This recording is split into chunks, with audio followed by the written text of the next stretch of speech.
Brinson wins the award for being on first. Always. And Nathan's always in a close second. I love you guys. I can almost predict who's going to log on first. Eric's next. Coming. He'll be back after these messages. Yeah. Hey, Nate.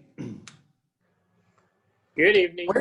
Where's your camera, Nate? It's like, is it on the floor? Because it's video. It shows up on the ceiling. Coffee table. It's an iPad. Okay.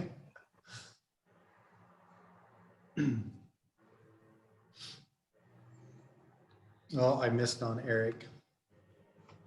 Virginia.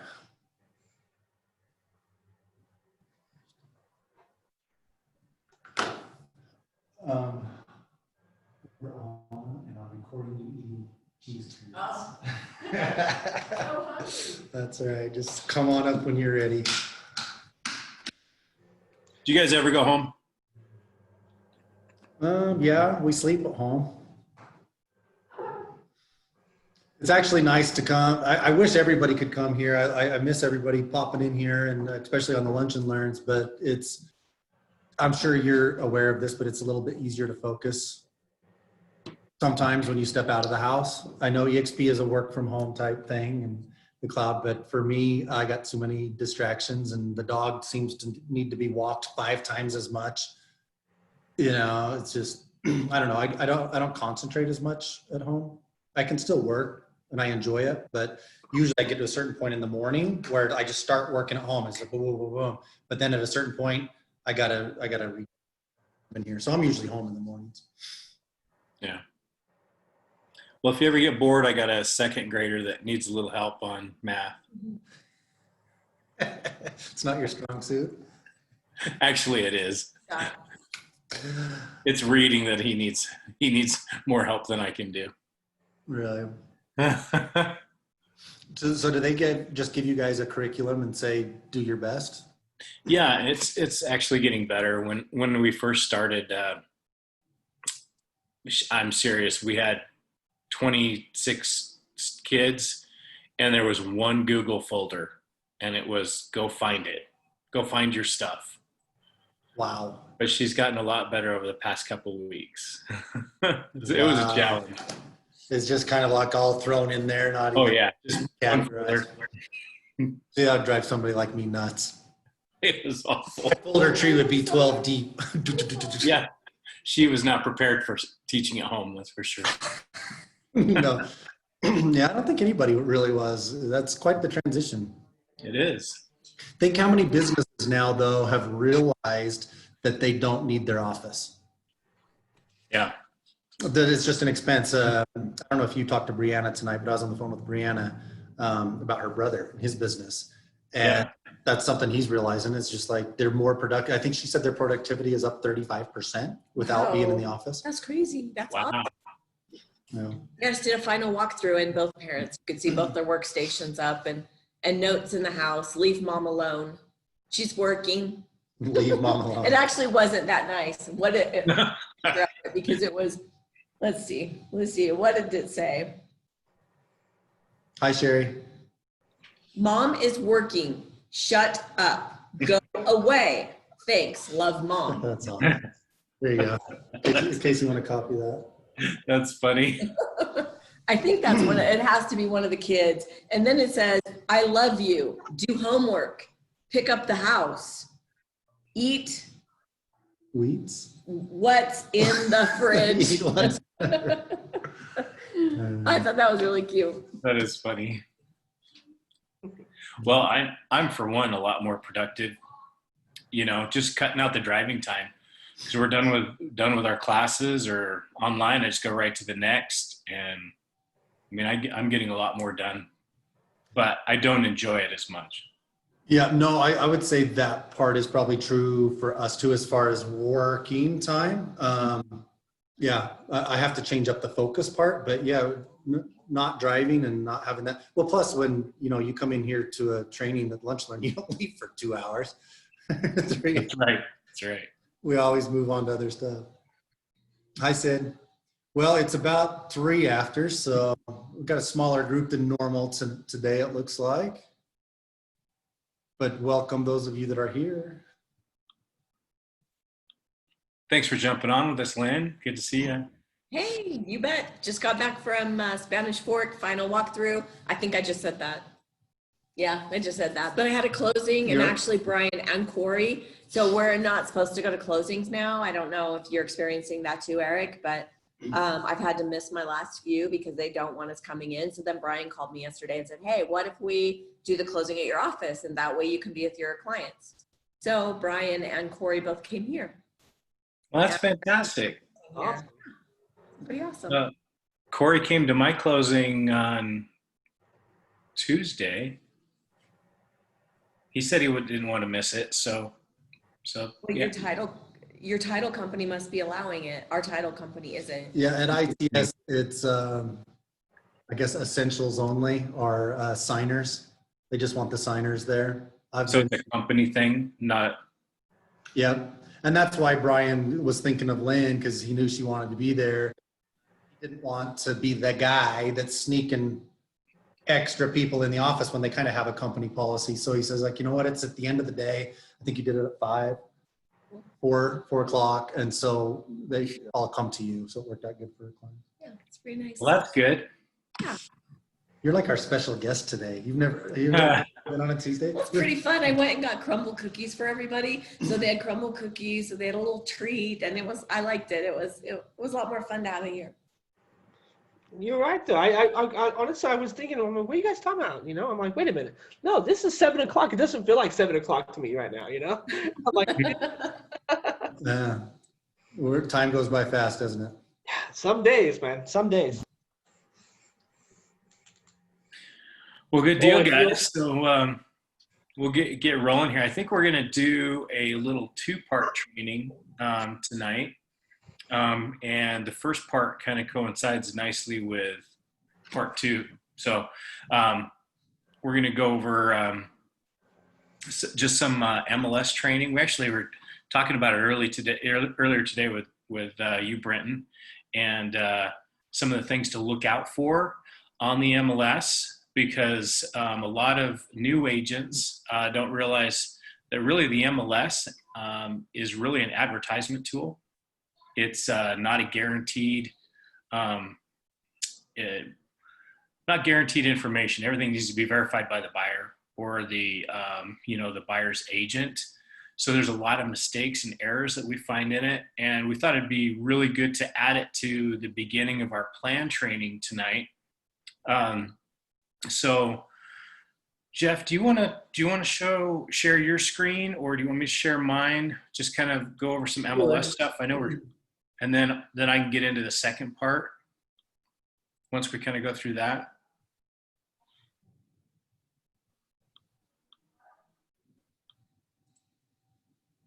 Okay. I got so much crap opened. Where is it? I just opened it. I can share mine too if you prefer. Sorry, there's just so many tabs here. I'm wondering where to go. Lynn was making some really good points earlier today, and it's kind of stuff that we kind of take for granted. We just kind of learn throughout the years, just some knowledge that is actually really important that we need to know as agents. And so much of what we learn over time is kind of almost trial and error. It's like, wow, I've never noticed that before. I learned something new today, and you just kind of add to, what you're always learning. But it's so nice to get that information up in front of you and learn it before you have to address it in a surprise, in a bad situation. So did that work? Can you see my screen? yeah, I can see it. It probably doesn't matter what property pull up, just, any listing is fine.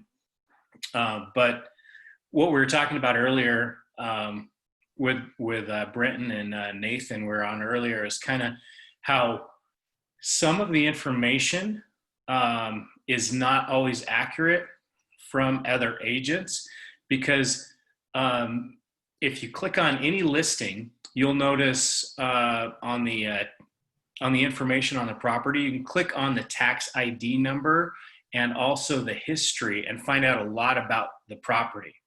So let's see. So let's hit the tax ID first. So when I look at a property, say this is a listing that you have a buyer that's interested in, we're going to look at, the first thing I do is always do, I click on the tax ID to see if there's ever been any other MLS listings in the past, so I can get a little history on the property. And you notice those two blue boxes right there, MLS and county links. If there's an MLS blue box, that means it's been listed prior. So you can see the MLS numbers are always in chronological number. So the 1668, when you see a listing that starts with that, you know it's a new listing, because that's where we are right now, is 1668752. So if that was the last listing posted on the MLS, the next one would be 1668753. So you can always see kind of the history. So this is the previous listing that sold back in March of 2010. And what happens that we were talking about earlier, Lynn, is we all do this. When we list a new property, it takes a long time to fill out all of the MLS input information to put on. So it's easy to cheat. And when you create a new listing, to use this prior listing to load up all the data on the new listing. But part of the problem with that is it pulls all the information, even if there's been some changes to the property, some add-ons, square footage, or tax data, things like that. Those things are going to be pulled into the new listing, and it's up to the agent who's listing the property to fix those things. And even though most agents are very detail oriented, even we can all make mistakes. So I've made mistakes on my listings when I'm pulling previous information from other listings. So it's always important that we double and triple check what is actually accurate. So notice on this listing in, let's see, this one is the new one.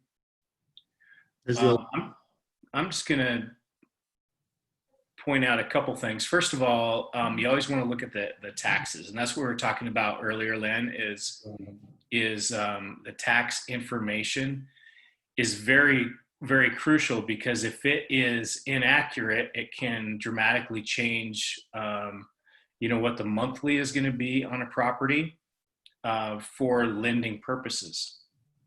So if you have a client, for example, that's qualified up to say 400,000 on this listing, they're asking 384. If the listing agent had pulled the taxes from the previous listing and didn't update that, then the lender might see 1850 on that listing, or you're using that number as a tax. And when that's submitted to the lender, that might push them right out of the qualification process, because it ups their monthly payment on their principal, interest, and tax and insurance amount. So guys, that happens more often than you can imagine. Yeah, it's a big deal to make sure that that's accurate. So when you're looking at a listing, Jeff and Lynn, what do you do to confirm that tax that you see on a listing is actually accurate? Well, for one, I do exactly what you just do. I look at the previous listing and see if they're the same. If that listing is back in 2010 and they've got 1,800 and mine in 2020 shows 1,800, I know immediately that it's wrong, right? Yep. But still, does that mean this is right? Not necessarily. It could have been whatever the owner told them from what they could remember from a tax bill they saw 2 years ago. You never really know. So you need to kind of verify that with the tax assessor's office itself and see what that tax value is, so that when you're, especially, Eric made a really good point, when you're working with clients that are looking at homes, which they all tend to do, that are pushing that limit of what they're qualified for, because those are nicer homes, right? If they're qualified for 400, this is going to be on their radar way more than the 335 house. And so it becomes critical, and unless you've run into it before, you may not think about the financing because the lender said they're qualified. But what does that mean? What does that mean? And it means that they're assuming a tax amount. They're plugging a number in there when they're doing a pre-qualification, and they're assuming an insurance amount because you haven't found the house yet. So if your lender is on top of things, they're usually overestimating. Okay, so that's just still a conversation to have. They're overestimating on the taxes, but that doesn't mean when it comes offer time, you got to do some verification so it doesn't come up later in the process. So checking with the assessor's office is kind of critical.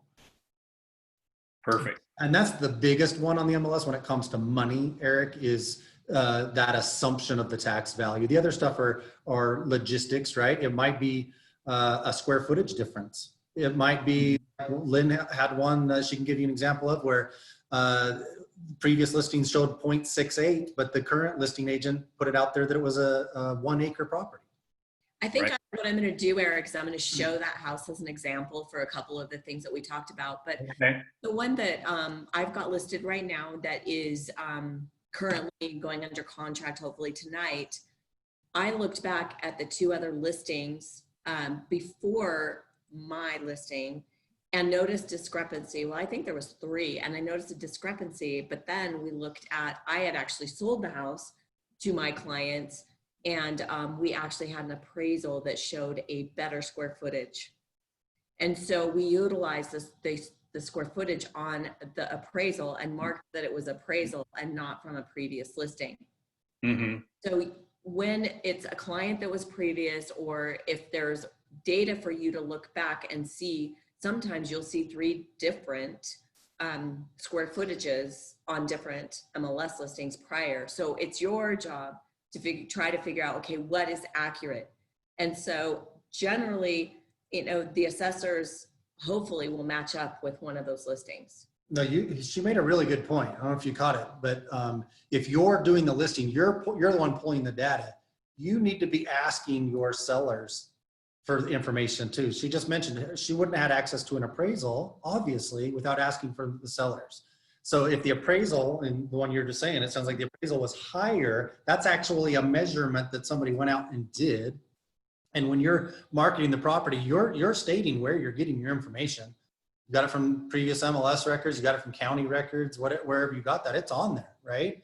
And so all you're doing is disclosing, hey, yeah, you might see something different on the tax records if you pull it up, but on my listing, I got it from an appraisal. So now it's in the buyer's court, but that does a big difference right off the bat because she listed a bigger house at a value that if the square footage was smaller, that cost per square footage might not have put it on somebody's radar because like, oh, wow, that seems kind of expensive for that house for the size. I'm always trying to find where the highest square footage is. So assessors, previous listing, or appraisal. And it is the buyer's job and their agents to actually look and make sure that what is on the MLS is accurate. It's a buyer beware state. So we want to get our information from somewhere, but obviously you want to try to find the best square footage for your people and their listing. But then on the other hand, if you're buying a property, you want to look for those discrepancies because what if it is less square footage than what they're listing? So if you're okay, Eric, I want to go to the listing that I talked about earlier because there is several people on this call that didn't hear what I talked about earlier. Those Yeah. are Yeah, that'd be great. different tabs. Let's do this. Okay. This is why you have, when I come home, sometimes there's like 30 MLS tabs opened on my computer. Oh, you just want to put in the address? It's active though, so I don't know what you have listed. It's just going to find it by the address. That's the address search only. Okay, so here's the property that we are looking at. My people were super excited about this because it was a 1 acre lot. It's 369. So there's a couple things about this. First of all, now Eric showed you the best way to look for other MLS listings, but you can also do this. You can click on history. So you click on. You know why I like this one? it's easy to tab back and forth, Eric, the way you showed them. I like this one because I like to see what the remarks were too. Yes. I like to see if it went under Yes. contract a bunch of times. I want to see how they marketed it, what they showed as remarks, because sometimes that's kind of telling. So that I can go through that pretty easily. So if I'm going too fast, or you have questions, or you don't understand what you see, just speak out. And this is obviously going to be different for you, Nathan, up there. You don't have access to the MLS up there yet, but this is just our version on how we search it here in Utah. So we have the active listing. We saw it had 1 acre. It had 1 acre. So I wanted to look back at the listing before. So one thing that Nate and Brenton know, and Eric and Jeff, is that my client, when we walked through it, started feeling really sick in the basement. She just said, oh my gosh, there has to be mold somewhere downstairs. And I'm like, okay, normally I actually get affected by things. If there's dogs, if there's mold or whatever, I start getting kind of choked up a little bit. And I mean, Sid's heard me talk about it. But nothing happened to me. And so I'm like, I wonder what's going on. I didn't see any indication of mold. The house looked beautiful. I guess maybe let me first click through these pictures for you so you can see what this house looks like on the inside. The yard's really rough, but the inside is actually really cute.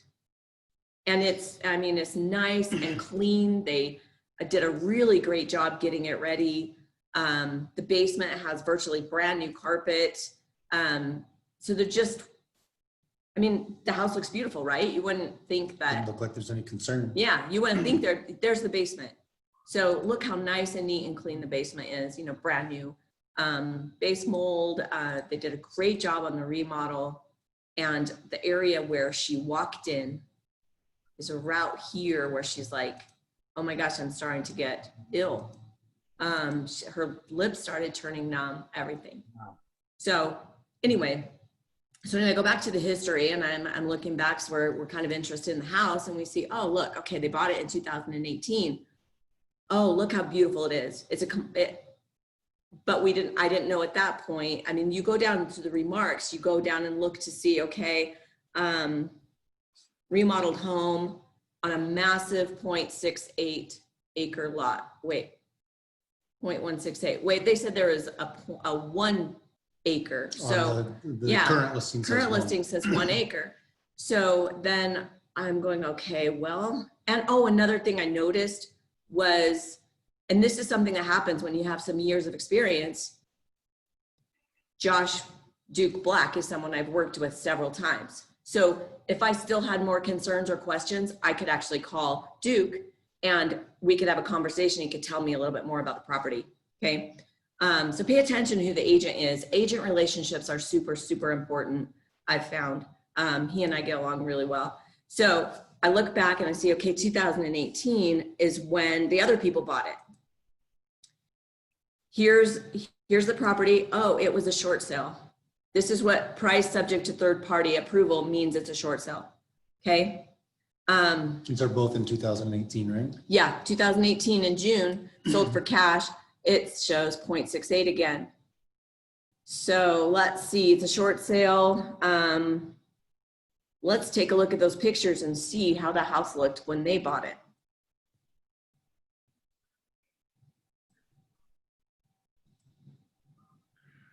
Ooh. Love it. Do you guys like this? This is good stuff right here. Man. That's why I was 150. But here is what I saw. Do you see, would you think maybe there's mold where this had water come down? Perhaps there's mold that is all over and mold spores in this house.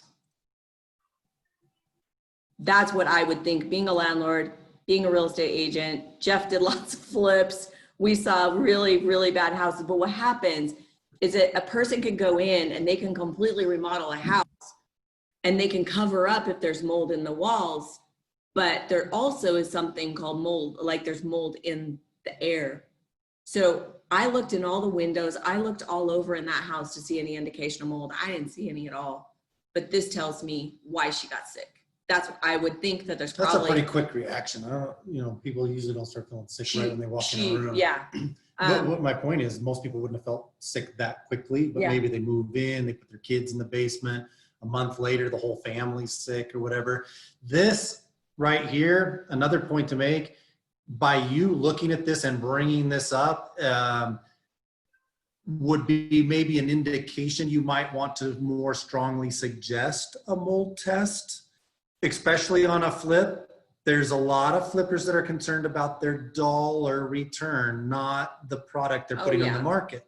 And so generally, right, we're not assuming every house has mold, right? We're doing the home inspection, and based on the general home inspection, we might see evidence that indicates, hey, we better go a little bit deeper and we better look for mold, or maybe it's a rental, so we're gonna really push for meth.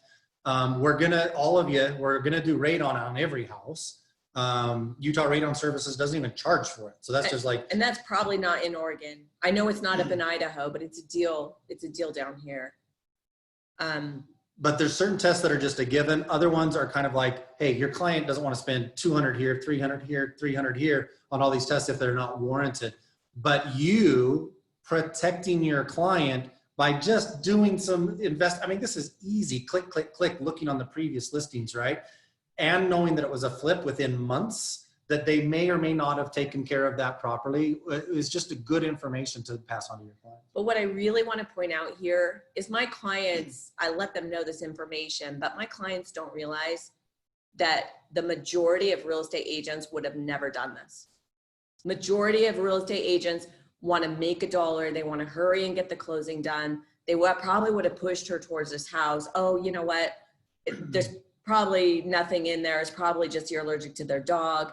But this is what I love about my job. This is what I love about being a real estate agent, is when I find stuff like this and that I'm saving someone from a future problem because I took the extra time to investigate it. I blew the deal. I mean, we're fine to do a mold mitigation on it, but what if that doesn't work? But to me, I would rather walk to the next house that she feels good in. Why didn't they just test it for mold? Well, we decided against it. We just decided against it. They didn't get a good feeling in the house. Sometimes people don't get a good feeling in a house either, right? And sometimes that happens when you don't feel good in the house. Yeah. But yeah. What I'm trying to say is that as an agent, this is something that you can do. Take the extra time when someone's interested in something and just figure out the history. Like the one I just closed on today, I did my due diligence on that one, saw that it was a Fieldstone home, that he was the original owner. He wasn't good on the house. The house wasn't maintained well, but at least they knew he was the only owner. And that was good knowledge for them to have. So anyway, anybody have any questions about that or what else I would look at on this? Well, a couple of things based on that. Well, for one, if you're comping this out and you're looking, it's an acre property, you might look at different comparables that have larger acreage, right? You might say, oh, if it's got an acre, I'll look between 3/4 of an acre and 1 1/4 acre. And that's more comparable than 0.68, which is what it actually is, right? That I forgot to, is I also went and looked at the plat map on that to see, kind of what the plat was. And my suggestion to anyone else is to tell them, when you have a discrepancy like this, where one says it's a 1, the other say it's a 0.68. And then when I looked and saw what the plat map looked like, I highly suggested a survey. If you look at the plat map of it, it looks like it could have been broken up. Sometimes in Utah, because we had, Oh, you're up in Box. yeah, I'm in Box Elder, but I did see it. Different I counties. did see it up in Right. Box Elder. So in Utah, especially Central Salt Lake, and there's so many different areas where there's been polygamy. There's been polygamous families that have lived close together. Sometimes they split up acreage, sometimes they split up lots, and sometimes there's funky stuff. And so that's another thing to look for. I had one in Harriman that had some funky stuff with it, and we didn't get a survey, and she should have, but she was a single mom, didn't want to pay $3,000, but what we found was 2 neighbors had encroached on her property by quite a bit. That's after she closed. So you want to look at those things beforehand. sometimes you learn lessons along the way. And that was one of my big lessons was the survey, $3,000. It takes a little bit of time to just try, and it seems tedious when everything checks out, but you know why you do it when you find something that didn't check out. So one of the properties that came to mind when she was just talking about, and it might be the same one, but you look at the property line and you assume if you've got old fencing, it's pretty obvious That's where exactly the how it property was. line is, right? You can tell the trees are here, the fence is here, wherever. But the one I'm remembering is the neighbor that used to own both properties had put a fence some 30 feet. Well, it was a bit of ways into the property that her client bought. So her property actually was beyond the fence, but it turned into a battle between the owner that said, no, that fence has been there for 20 years. That's where the new property line is. It turned into a kind of a little bit of a mess there, but it would have been nice to address that before closing, right? Something like that will never happen again. I mean, it's better for you guys to ask us questions and get help from Eric and Jeff and I on things like this and learn from our experience. It's the same way as, if you have a client that is a landlord, please have them reach out to me or Sydney to learn about the things that can go wrong with landlording. Why not let us have already made those mistakes and have learned? Because you don't Yeah, we made them all for you. We made them all for you.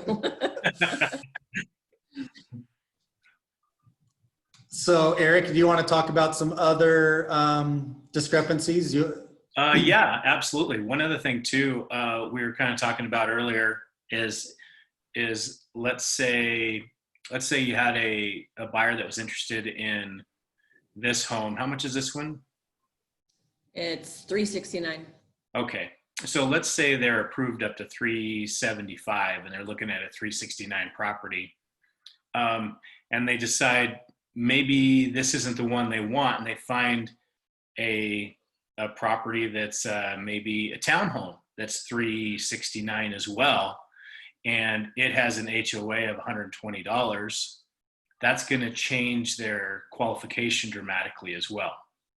So I like the number you used earlier, Jeff, is kind of as far as qualification goes. If you're qualified to 375 on a single family home with no HOA like this one, if you look at a home that has 50 or let's say $100 of HOA, you can basically you need to take off $20,000 approximately on that purchase price, because the HOA is the same as a mortgage payment as far as a lender is concerned. So it's something to be aware of. So if you have a buyer that's ready to go, they went to their credit union or whatever, or their personal lender and said, yeah, I'm qualified up to $300,000, for example, 300. And you're looking at homes for 300 and you're looking at townhomes for 300, they don't know that they can't qualify for a $300,000 townhome with a $120 HOA. They actually are qualified probably closer to 275, not 300, because of that HOA, because it has to be factored in. So that's one thing that you've always got to look at. If you're looking at townhomes, you've got to pay attention to that HOA. And one other thing that I've noticed a lot is it's the same issue when you have agents pulling information from previous listings. You will get different HOA amounts in the same exact subdivision. They're right next door to another property. You'll see one that says 130 and you'll see one that's 175, and they're neighbors in the same subdivision. You know one of them's incorrect. So you got to make sure that you have that right HOA, because you don't want to get 2 weeks into your process, and when that HOA comes back, you find out that your buyer is not actually qualified for that amount. So that's a qualification issue, but it's also it's a discrepancy issue and an error on the agent's part that we have to make sure that we watch out for to make sure that HOA is correct. Really important. Another thing we were talking about on lines like that helps me out, Eric, with my clients is to, when I'm setting up their search parameters, have that discussion with them about what they're qualified for. It's great to have conversations with the lender too. Hopefully they're using your preferred lender. You got to get to know their lender. You got to ask them what their assumptions were, right? You don't necessarily need to have your client give you all the answers because they don't understand.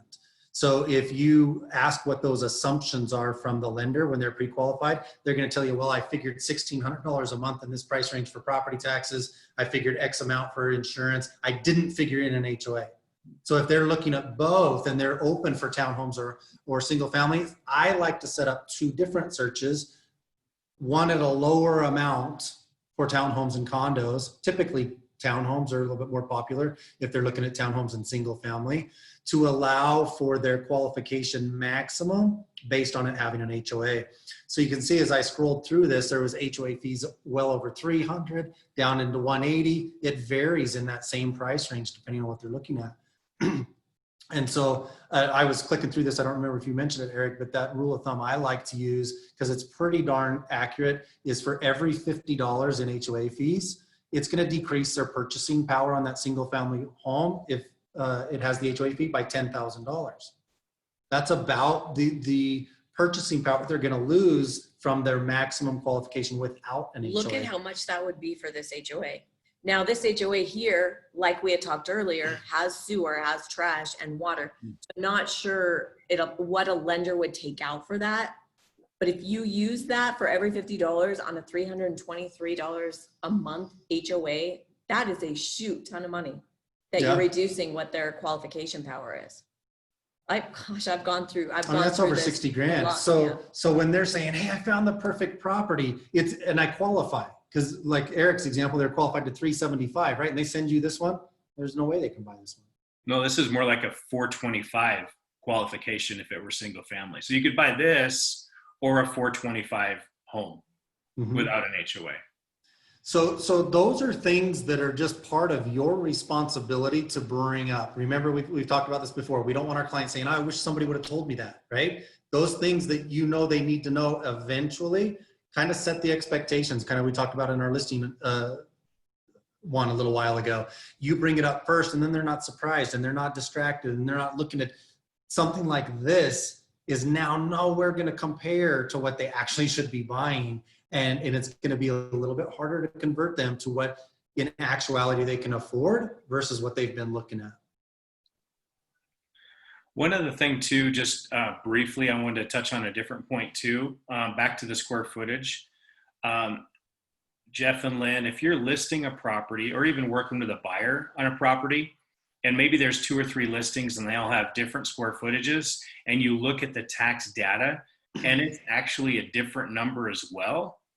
And maybe your seller says, I don't have an appraisal. I don't have it available. It was, a few years back. Do you just use what's on the tax ID in general, even if it's a lower amount than what a previous listing was? No. Like Lynn mentioned before, I'm kind of in the same boat. I use the higher one. So if you have a previous listing with a square footage, you'll use that one instead of the tax ID. Now, just a caveat to that, I mean, it's not like you're intentionally deceiving. You're disclosing where you got the information. Mm-hmm. Let's say it turns out though that is the wrong one and it's not that big. It's going to come up on appraisal. The appraiser is going to measure it and say, hey, it's not 2750, it's only 25. And what's interesting about that is the appraiser will still appraise it based on 2,500 that might hit value anyway. You're right. So quite possibly, because the appraiser needs a target to shoot for, right? Right. He needs a target. He's not going to know. He's going to do his comps and he's going to do this. He's going to go out to the property to take measurements and take pictures. He's there 10 minutes, right? He's not inspecting the home. He's measuring it and taking some pictures. So he's maybe has already even pulled his comps or whatever. And then he's going to have to marry them up with his actual physical inspection. But you're right, Eric, in this market, you never know. So I would rather err on the bigger home versus saying, oh my gosh, I marketed this as a 2,500 square foot home. All agents that are going to put in an offer, if they're worth their salt, they're going to do their own analysis and guide their client on what to offer for that property based on it being a 2,500 square foot home. Then that appraisal comes back in at 2,750. The buyer's ecstatic. You may never know. Right. They'll just say, yep, we hit our value on the appraisal. It's 40 grand higher, but I don't have to tell them that. Well, that was on this particular property on this Beecher Avenue. I actually asked the agent if she could look back at an appraisal and see what the appraiser said. Now, what would you guys think? Do you think an appraiser would look at the 0.68 or the water rights thing? I mean, what would an appraiser do?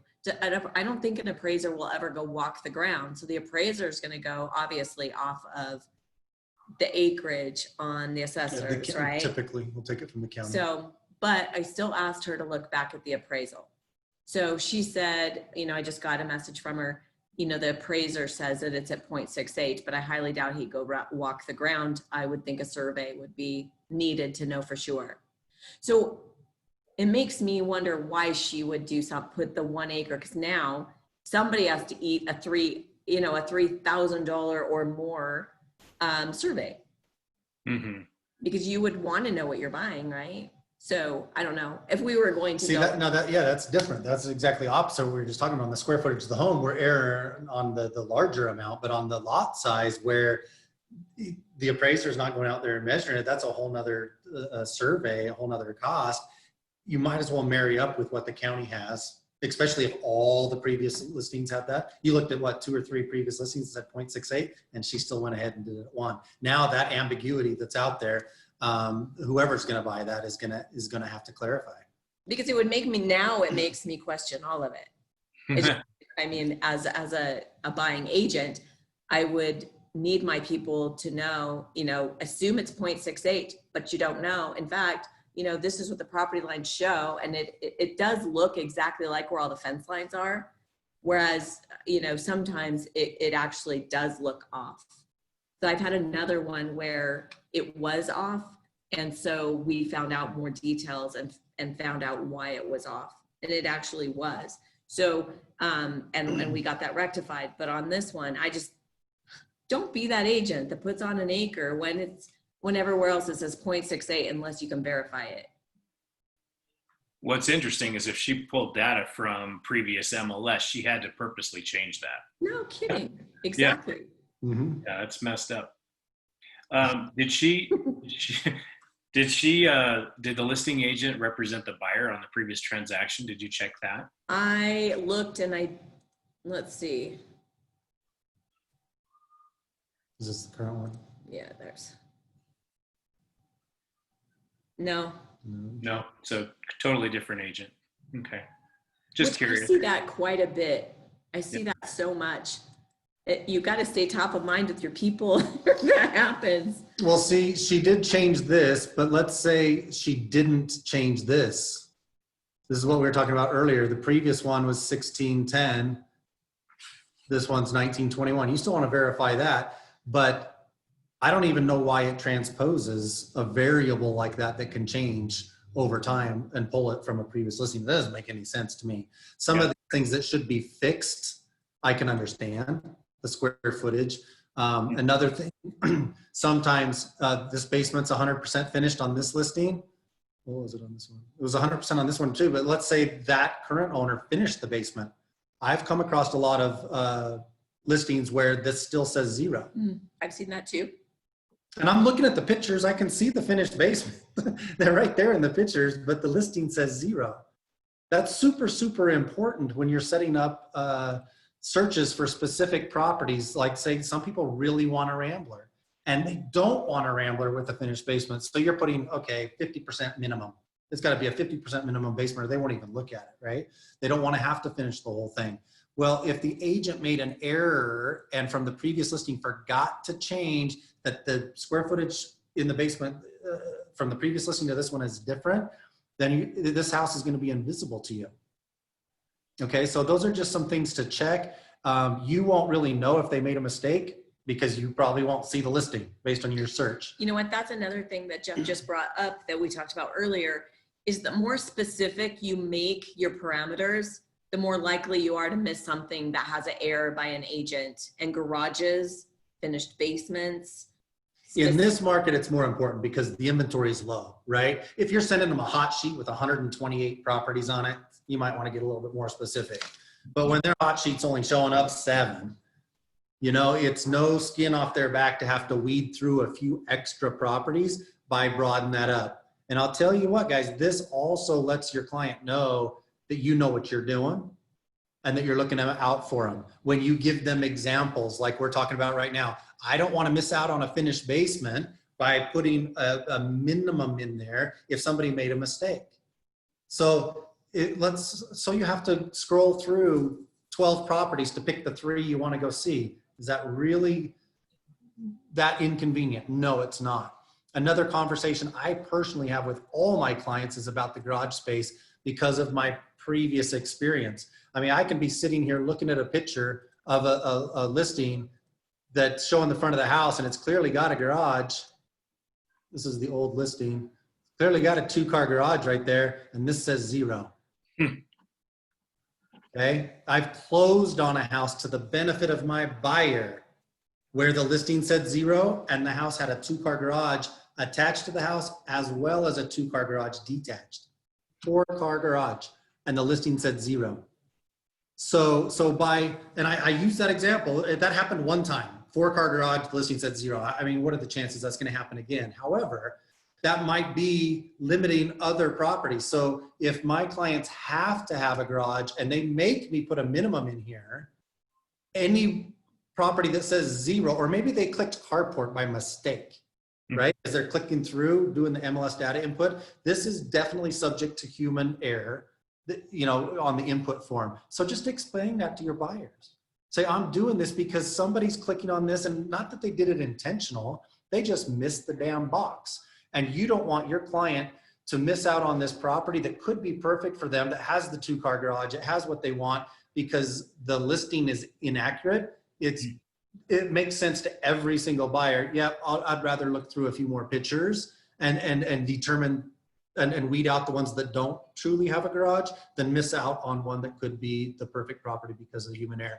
And you know, the more deals you do, you'll see things like that, and that makes you a little bit more cautious and protective of finding a property for your clients. So, you know, what's interesting about that is it could be the best property too, because it might not be getting a ton of showings because everyone else is putting in 2-car minimums, and that property's not showing up, and that listing agent and seller might not even know why they're not getting as many showings.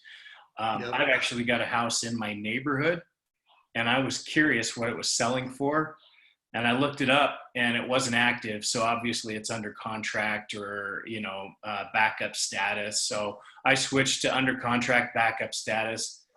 Still can't find it. Maybe it just sold and they haven't taken the sign off. Nope, can't find it. Come to find out, the coordinates in it are completely wrong. And I was just doing a coordinate search because that's where I was looking. I didn't put in my city.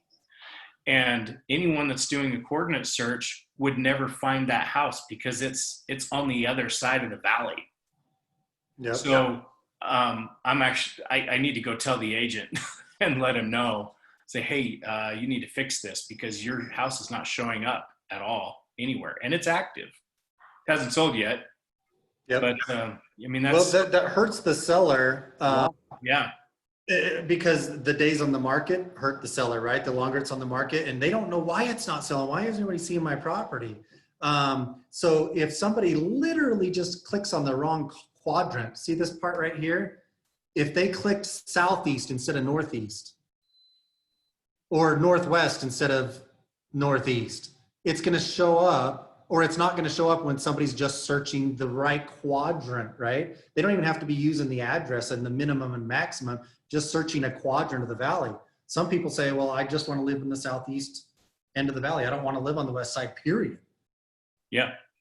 And so that's really important. And Eric, I've seen that too, numerous times. Or you pull up the map search and it fit your other criteria. So you pull up the map search, and I've literally had teardrops in another country.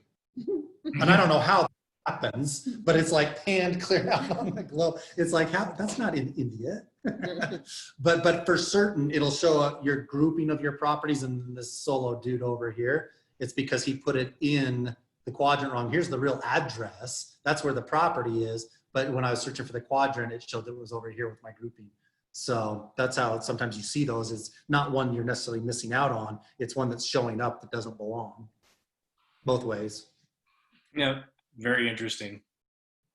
Super important. So we've used up 48 minutes of his time. We have other stuff.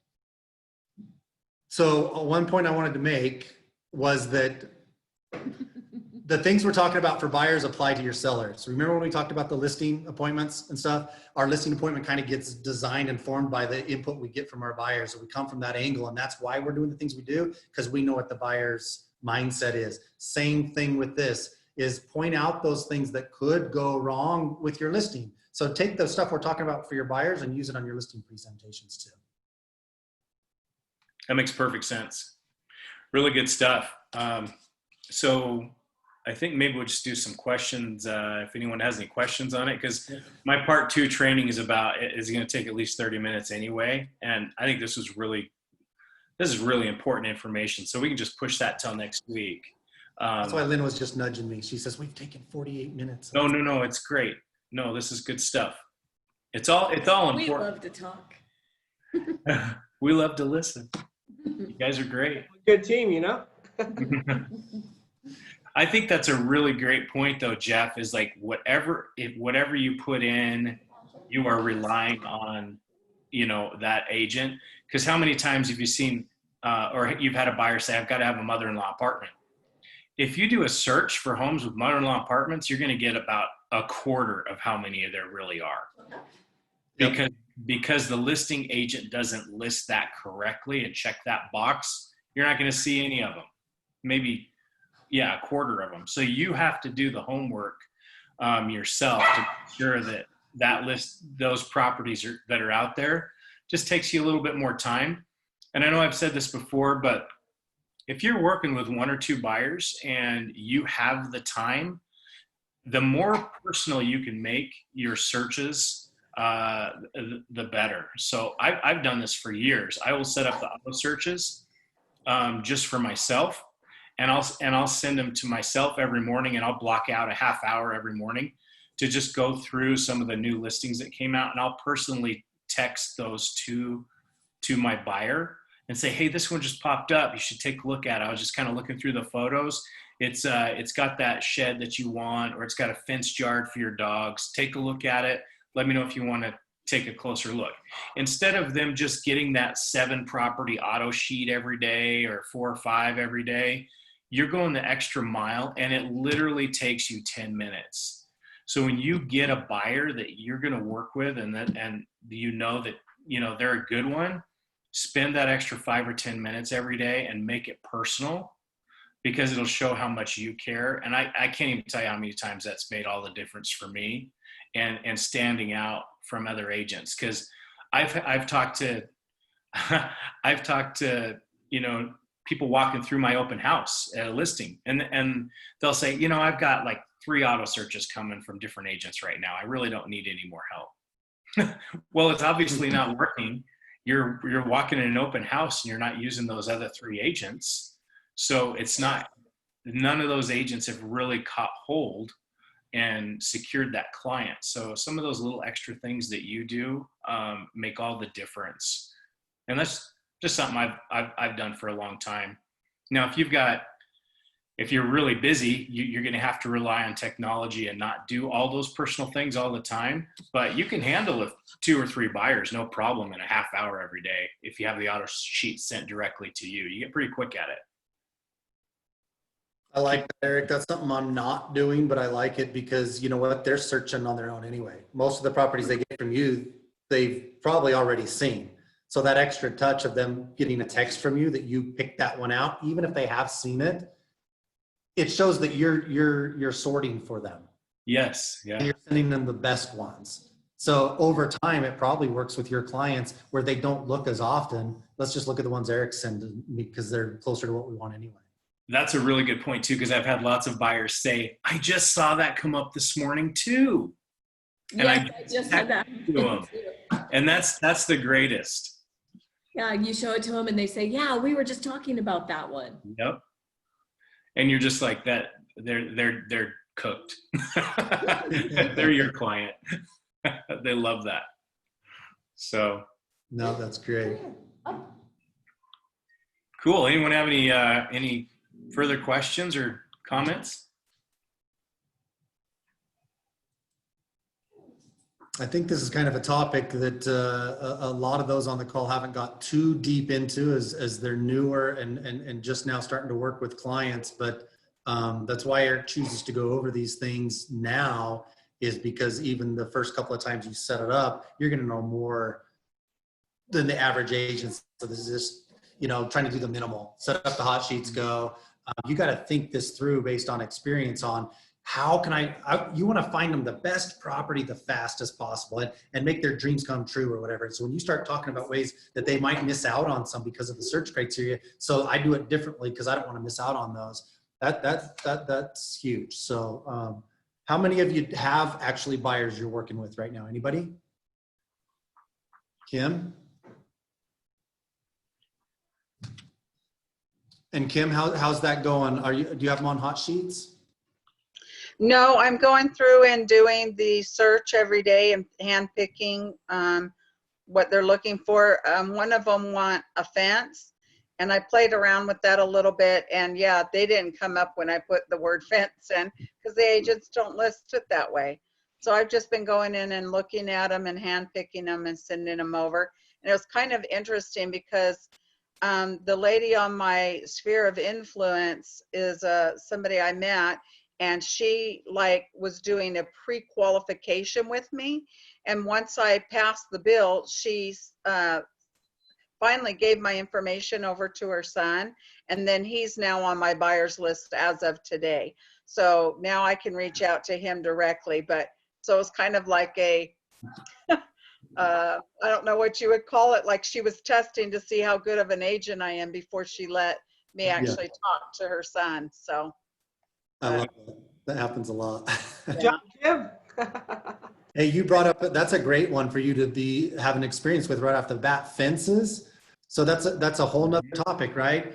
That's certainly something that can be added to the property at a nominal expense, right? So it could be fully fenced and the agent can check fenced full, fenced part, whatever, and they may or may not even get that, right? And so you could miss it. But what's more important? The lot, the view, the size of the house, the neighborhood, all of those things. You might even be able to negotiate a fence in the offer, right? Yeah. So I always eliminate fences. I'm not going to narrow my search criteria by fence. There's just too many things wrong. Yeah, she did mention that they'll build their own fence. So I guess a question I have is, she mentioned that Daybreak doesn't allow you to build fences.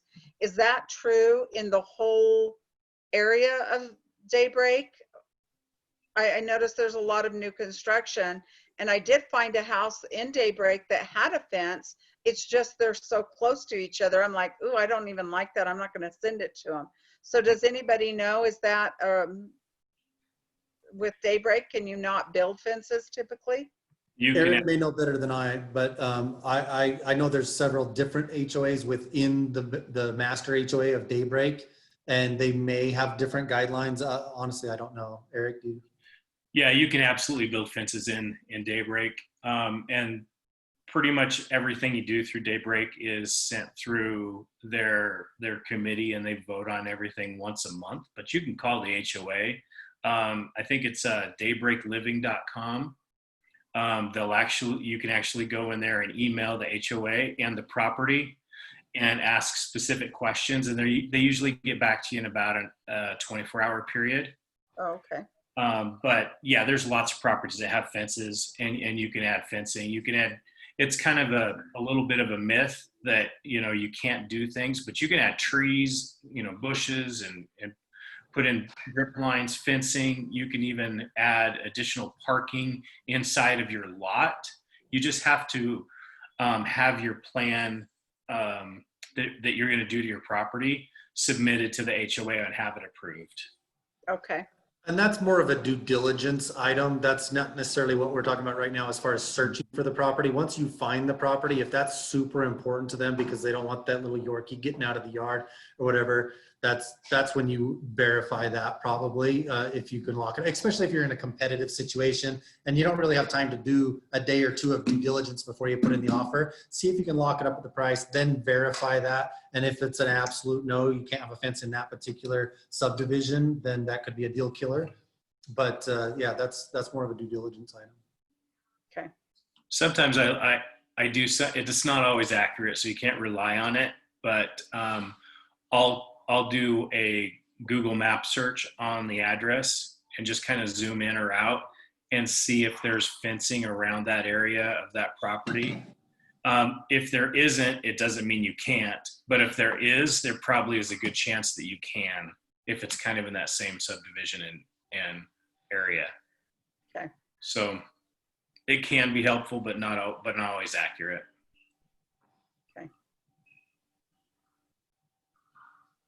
So in Salt Lake County, since you're talking about boundary lines and fences, we're talking about lot sizes. Lynn was looking at one up in Box Elder. That's not exactly the same system. But one thing I like about the parcel map viewer that's right there from those county links section from the listing is clicking on the parcel map view, because it's pretty close to show the outline. I don't know what this picture is. That's a really good one, Jeff. What a great example. You can see right here on the roof of Costco, we have some 0.01 lots. Some are part in the parking lot, some are part on the roof. Very interesting living quarters. What the hell? What property is this? I want someone to show off that property. Those are the condos. You went to the condos.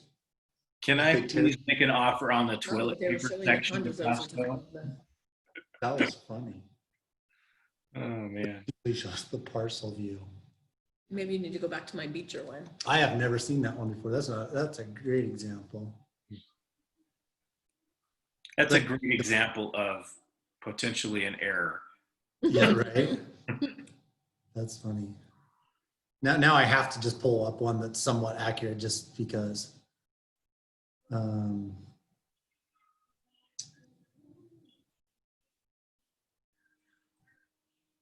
What? The same one? Oh no. I got a bug in my system. There we go. So something I want to point out on this one is that when you're looking at this house, you can't see what I'm pointing to, but if you look at the front, you would think that that's part of their property. But in actuality, that's probably all owned by the city. It could be. That could be like sometimes there's a sidewalk there that's not actually on the parcel. That sometimes, like on the one that we were talking about, that has This is a weird just to property give line. you an idea.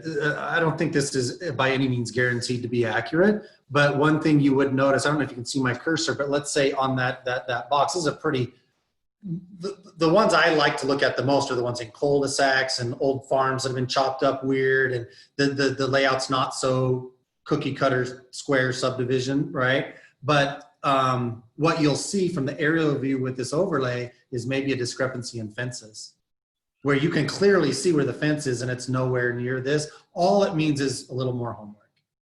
You know, a square lot on a street like this, there's probably, you know, this home was built a little while ago, probably not a whole lot This is to cool too. discover on that. And like on really old houses, like if you're up You can in move like to- the avenues You can or move these. or in South Salt Lake, different places like that, you can see the old historic picture of the house, so you can see what things might have been changed on it. And from previous listings. Yeah. I've done that a lot to see where the add-ons were. Isn't that cool? I love that. I've got a few houses that used to be so different back when they were built. You are annoying, dog. You're annoying. Cool.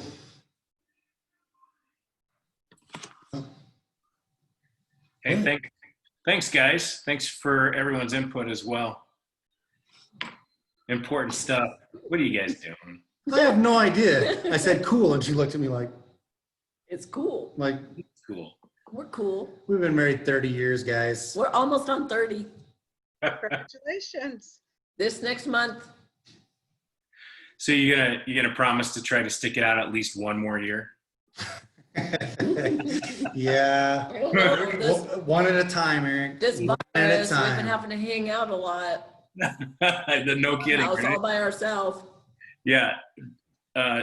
There's divorces are way down right now with all this COVID crap. And We're gonna go away. depression's at an all-time low. Yeah. That's Yeah, it's that's not really that funny for some people. it's not that funny. I feel bad for the situation some people find themselves in, but usually when things like this happens, it heightens where you are already at anyway, I think. What? You laughing again? Guys, appreciate it. You guys are cool. You guys are cool. Thank you. Thanks. Thank you. Thanks, everybody. Night. You're awesome.